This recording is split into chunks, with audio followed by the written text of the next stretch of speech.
All right, so the Georgia Bulldogs defeat the Cincinnati Bearcats, and man, this was one hell of a classical football game, guys. Let me tell you something right here, man. A lot of credit has to go to the Cincinnati Bearcats. Luke Fickle and his team, man. You know, those guys are resilient. Those guys are hard workers, and I know that Cincinnati probably should have won the game.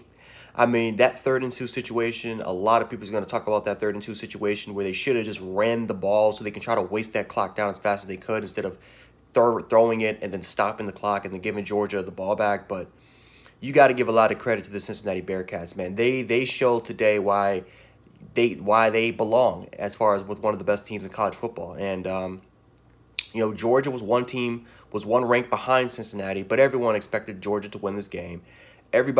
People even expected Georgia to kind of demolish Cincinnati. So you talk about a Cincinnati team that was undefeated, 9-0, did everything in the book, and they weren't even in the conversation for the playoffs. Like they weren't even in the top six. They weren't even in the conversation. We talk about these group of five teams like Coastal Carolina, who was undefeated until they lost in their bowl game to Liberty, and then there's Cincinnati, then there's the UCFs of the world, and the Boise States, and the Houstons, and we kind of have to ask ourselves the question: Do they belong?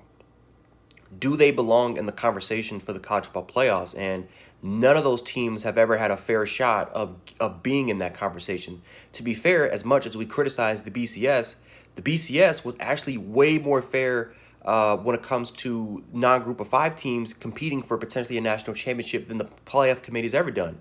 That's just the computers versus people. Computers versus the people. Boise State was third. Utah was damn near top five. TCU was top five at one point. Like all these teams were top five, top three. And again, the closest team was 2011 Boise State or 2010 Boise State. So it's just this has not been a fair year. Or this college football playoff format has not been fair at all to the Cincinnati Bearcats or any of the group of five power teams. And I do feel bad for that. I do feel bad for those teams that they didn't get a fair shake and they just didn't get a fair opportunity to at least be in the conversation.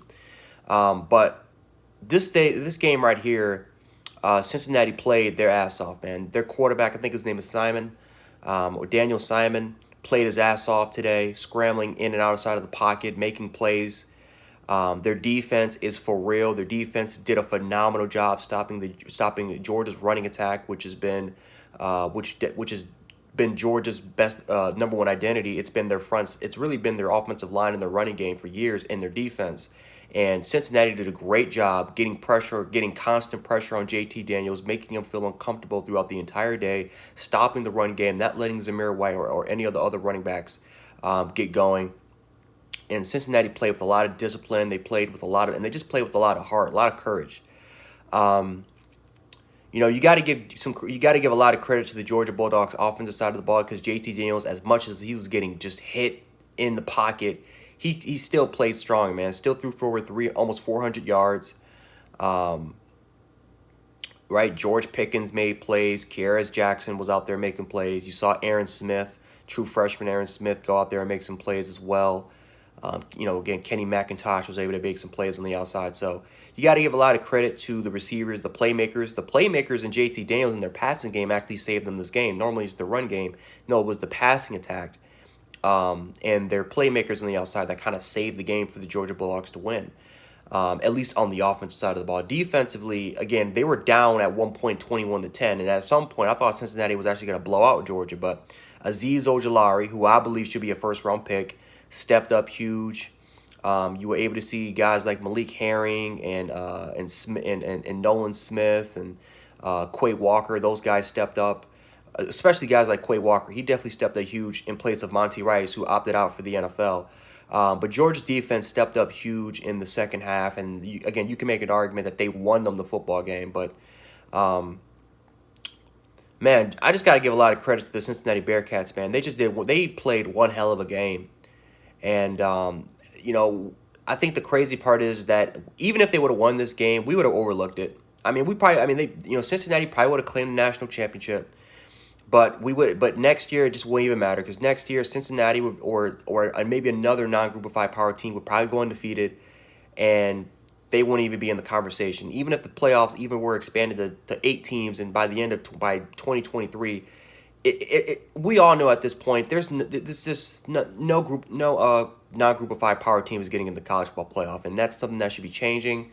And that's just it's a sad case, but I think today proved that there are teams that can't compete with the big boys, and even though Georgia's not the best team in the world, they're arguably the most talented team in college football with all those number 1 ranked recruiting classes, probably outside of Alabama and Georgia. So Cincinnati competed with that team that's extremely talented, man. That's big props. And Cincinnati should have won this game. I mean, if Cincinnati just would have kind of milked the clock down, not throw the football on that 3rd and 2 situation, the Cincinnati Bearcats, you could be talking about them winning the game and claiming them as national champions. Or they're, of course, they're going to claim themselves as national championships, and who knows, maybe one of those major polls will actually kind of give them that. So, yeah, a lot of credit has to go to Fickle. He did a great job preparing his kids.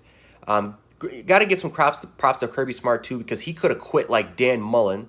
He didn't have to show up in this football game, but he did, and his squad came out there. They started off pretty slow, but at the end of the day, the Georgia Bulldogs was able to get the job done. And moving forward to 2021, Georgia looks like a top 3 team, maybe a projected top 3 team, with potentially JT Daniels coming back and a lot of the playmakers on the offensive side coming back. So, yeah, Georgia looks really good. Cincinnati, we'll see what happens with them. I know they had back-to-back pretty good years, but we'll see if Cincinnati can continue the momentum, and maybe if they can continue to go on the track that they are like they were doing this year.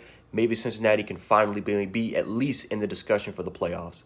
Anyway, if you guys enjoyed the video, make sure to hit the like button, share the video, subscribe, also hit the notification bell. I think by doing those things, it would definitely help me out, and definitely just let me know that you guys want more college football, and more just more content in general, more recaps and stuff like that. So anyway, guys, appreciate you guys for checking out the video. This is Gen 76, aka Gen Sports, and I'm out. Peace.